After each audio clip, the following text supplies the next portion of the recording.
तळ्यातला सोन्याचा माशा. एका खेड्यात एक गरीब माणूस राहायचा. तो आपला उदरनिर्वाह करण्यासाठी मासेमारी करत असे. त्याच्या घरी फारशी संपत्ती नव्हती, परंतु त्याची मेहनत आणि सचोटीच त्याचं खरं वैभव होतं. एकदा तो आपल्या नेहमीच्या प्रमाणे तलावावर मासेमारीला गेला. त्याने जाळं पाण्यात टाकलं आणि थोड्या वेळाने त्याला जाळ्यात काहीतरी जड अडकलेलं जाणवलं.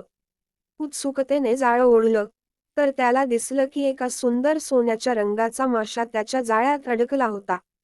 त्या माशाने बोलायला सुरुवात केली, "माझं जीवन वाचवलं तर मी तुला खूप मोठं वरदान देईन."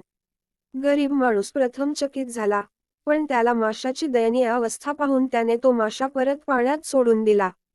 सोन्याचा माशा म्हणाला, "तुझं उपकार मी विसरणार नाही. जा आता तुझ्या घराकडे. तिथे तुला सुख आणि समाधान लाभेल." गरीब माणूस घरी आला आणि त्याला त्याच्या झोपडीच्या जागी एक सुंदर घर बांधलेलं दिसलं. घरामध्ये भरपूर अन्न, कपडे आणि गरजांची सगळी सामग्री होती. तो माणूस खूप आनंदी झाला, पण त्याने आपली साधी राहणी आणि मेहनत सोडली नाही. सोन्याचा माशा त्याच्यावर प्रसन्न होता आणि तो गरीब माणूस आयुष्यभर समाधानी आणि सुखी राहिला.